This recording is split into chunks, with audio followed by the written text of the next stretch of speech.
I am on an impromptu little bit of a rock hounding break, I will say. I didn't plan on doing this, but I had a meeting in this part of town. It stopped raining, and I thought since it's not raining, I'm gonna come to one of my favorite rock hounding places and see if I can find some Chert Jasper.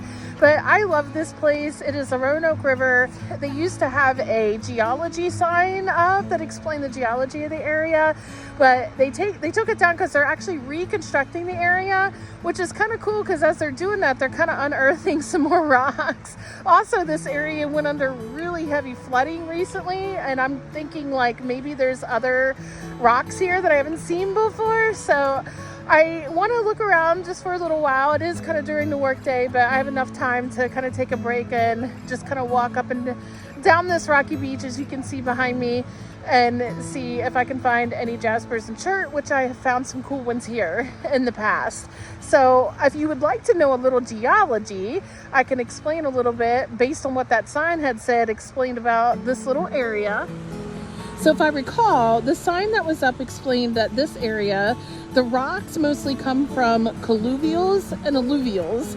And being not the geologist that I am, I'm not a geologist, not a geology expert, but what I understand colluvials to be are pebbles and stones and just different things that roll down the mountain.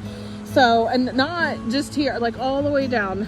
Like things roll down the mountain and then they end up in the river, and the river carries it, and then anything that has been carried for miles and miles and miles by the river from other places are alluvials. So we have this beautiful rock beach here that, according to that sign, had explained a lot of the rocks come from the colluvials that come down the mountainside and the alluvials that come down the river and travel miles and miles sometimes.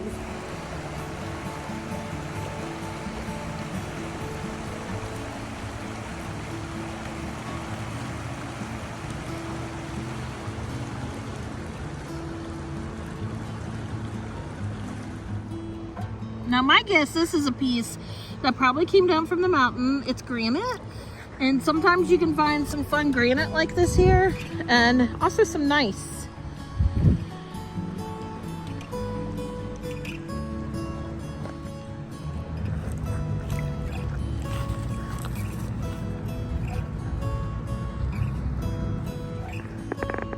There's a fun little piece right here. That's a little, I think it's a little piece of flint. What we call black chert flint. It's small. Kind of fun.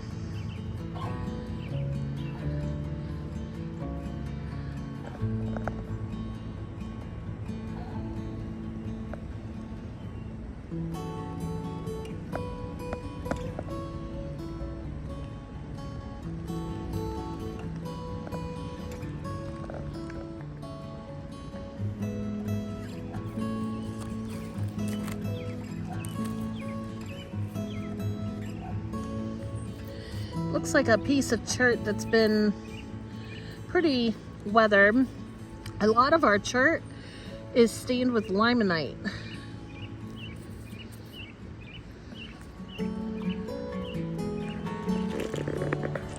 There's a nice little chunk that looks interesting to me.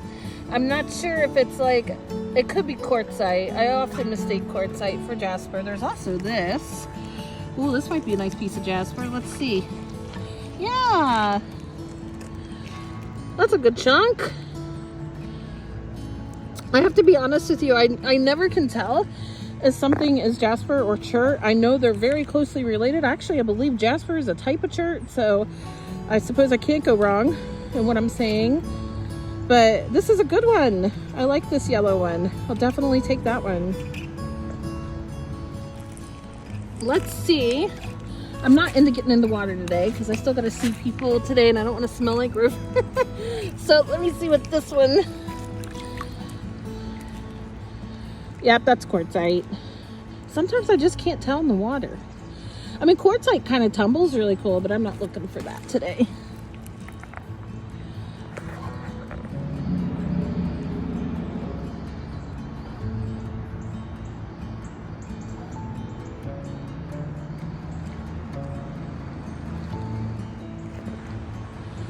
If you're a bird watcher, I know a lot of people in the rock hounding community also like birds.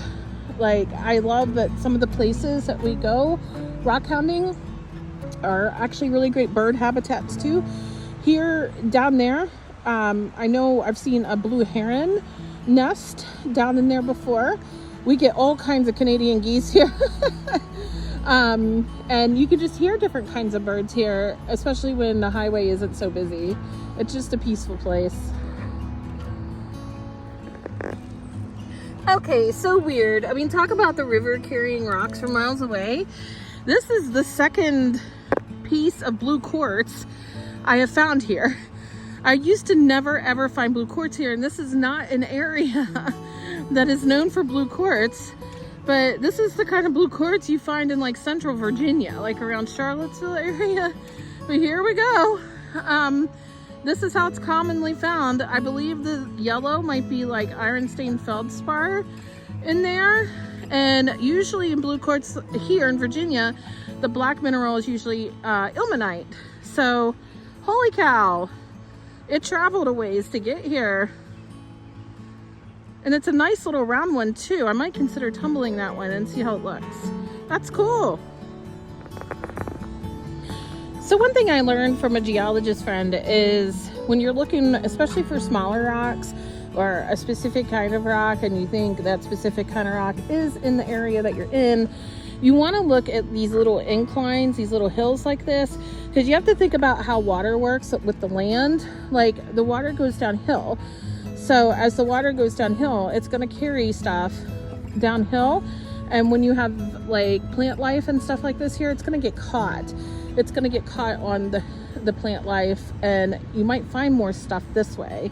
So I often stop and look in areas like this, but just be careful. You don't know if there's little critters, reptiles living in this little area. But I just wanted to give that little rock hounding tip if you're new to it. Also, if you're new to rock hounding, sometimes it's hard to learn how to identify what you're looking for. You cannot always go by color. As a matter of fact, that is one of the last things that you want to consider. Like, this is the color of jaspers that I'm looking for, and I saw this and I was like, oh, that's what I'm looking for. But when you touch it, it's actually more of a sandstone. It's not a jasper. I'm looking for the smooth, waxy feel of a jasper. So you got to kind of pay attention to other features of the rock to make sure it is what you're looking for. I'm not interested in sandstone at the moment, but it does have the same trace elements, the coloring that I'm looking for in my jaspers. And I'll be honest with you, I don't know why we have this coloring in this area. It's quite interesting to me, but I think it's beautiful, the red and the yellow. So, but yeah, that's a beautiful sandstone for people that like sandstone. Okay, is this a quartzite or is it a jasper or chert? Okay, if definitely is more on the chert side. Yes, has a smooth, waxy feeling. And you may not have seen chert that looks like this. You have to remember, chert is stained with limonite, and I think that kind of makes them cool. So I almost pulled this one out, and I was like, wait, I'm gonna get this on video. There's a little crinoid fossil in that rock. Is it just in that part of the rock? Or are we gonna have a really cool crinoid fossil? So let's see. It feels big. Let's clean it off.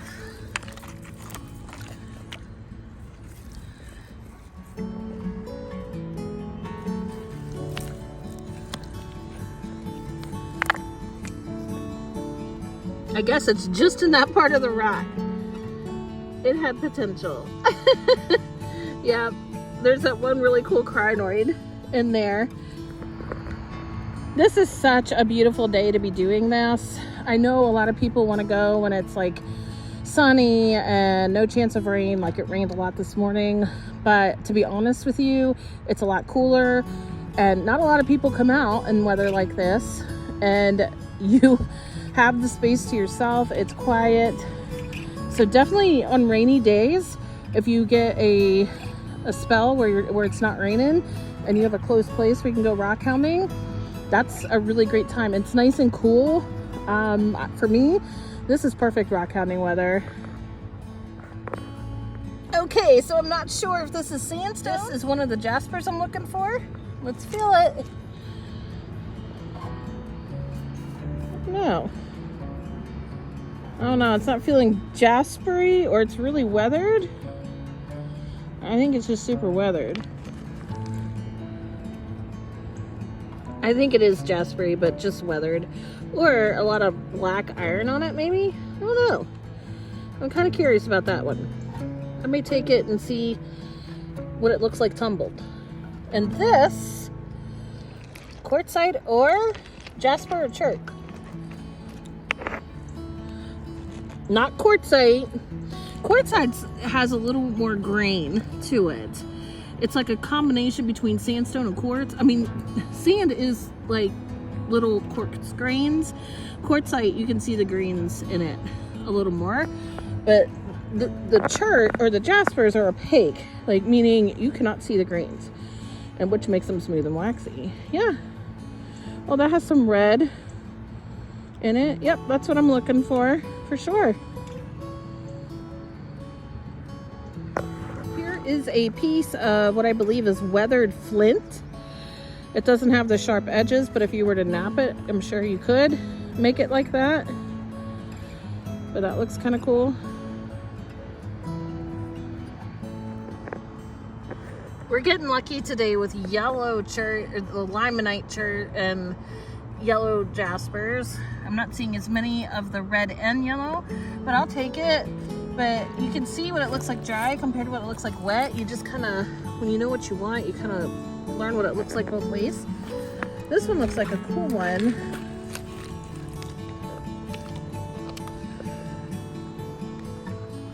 You can see some of the clear in it. Yeah, see? You can see some of the clear chert in there. Or again, it might be chalcedony. No, it's looking cherty to me. I'm not really great with like microcrystalline quartz, like how to accurately identify it. I kind of call everything chert unless I know for sure it's not. Here's another piece. See how it's wet? It might be quartzite, but I'll tell you in a second. But you can see like what it looks like dry. Well, it's much bigger than I thought it was. Oh goodness. Yeah, that's a cool one. That's a cool one.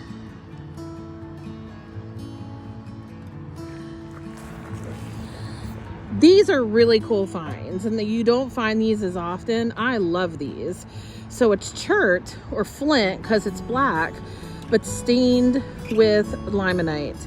I have heard these locally referred to as tiger chert.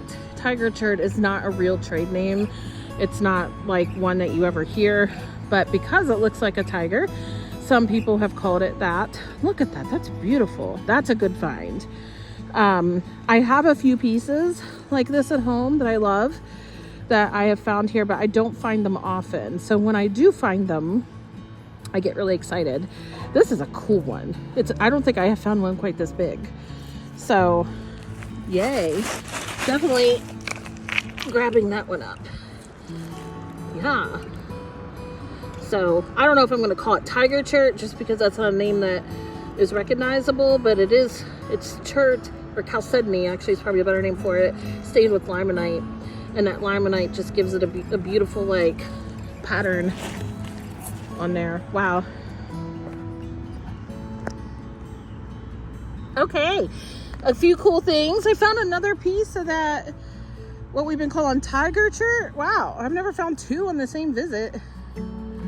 I just think the rocks are so mixed up. Maybe I'm finding more things than I used to find. So that's fun. I'm excited to see how that one tumbles. And then some other cool things. This is the red and yellow jasper, but this one is really eroded. But you can kind of see how one side is yellow, the other side is red. So this one isn't the best one I have found, but it's exactly what I'm looking for. I have found a couple pieces that are really cool, but I'll take it. And get this. Again, this is not a place for blue quartz, and you can hardly see the blue quartz in there because of the limonite all over it. But another little piece of blue quartz. And you might not be able to see that in there, but that quartz, those little quartz pieces popping out are blue. And it makes me wonder if I put it in iron out, if we'll see a lot more blue. So I don't know. I don't know where the blue quartz is flowing here from. Quite interesting. And some cool things, some chalcedony, or maybe some people will call that chert. Again, I'm not best with identifying microcrystalline quartz. It just looks like chert to me, but because it's more translucent, it might be chalcedony. But either way, it's cool.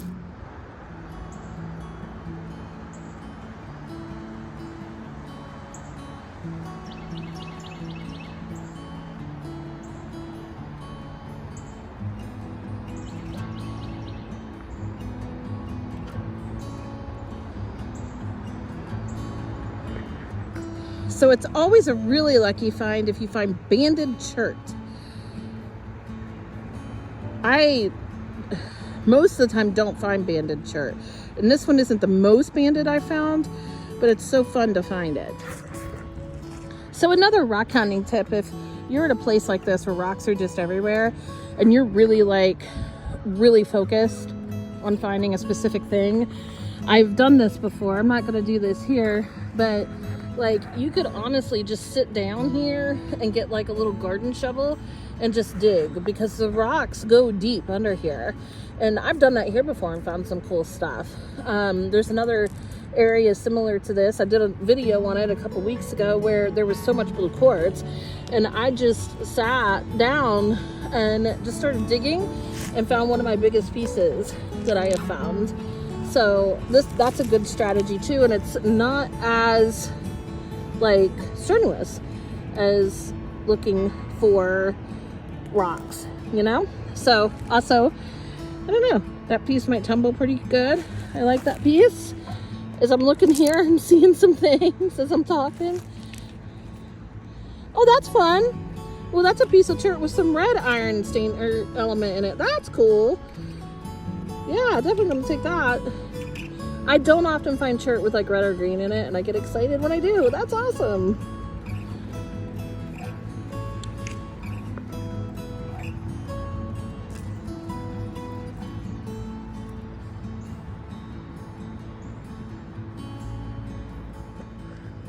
Well, here's another piece of chert. There's a lot of clear in this, but it has your black and the limonite to give it that yellow color.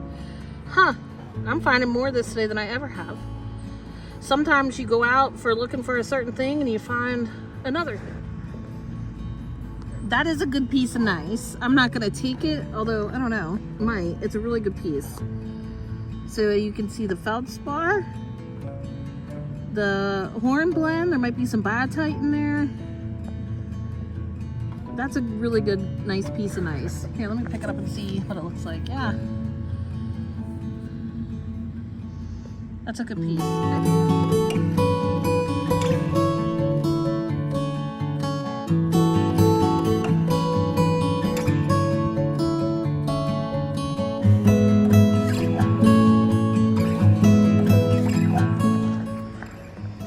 So very interesting if you like geology.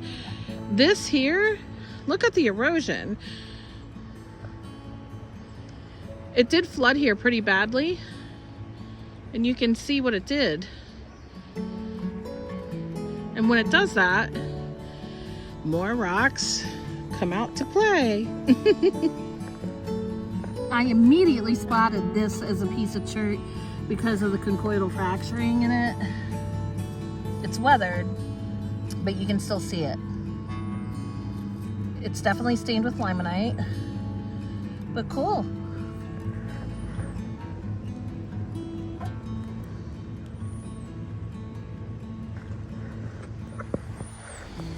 So I'm walking back to the car and I find another example of what I'm looking for. It's a little weathered, but it's a better example. So you got your red jasper on this side and your yellow jasper on this side.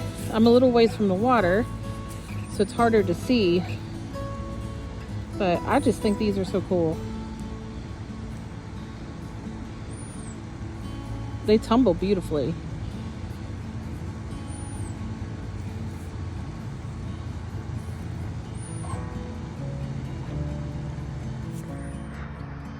So I'm working my way back to the car, but I just wanted to thank you for joining me today.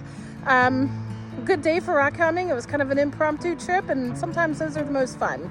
So, and sometimes it's good to get solitude and get outside and get some rocks out of it. I always know it's time to go home when the bag is getting too heavy. And I'm a little bit on a time crunch today. So thank you for joining me.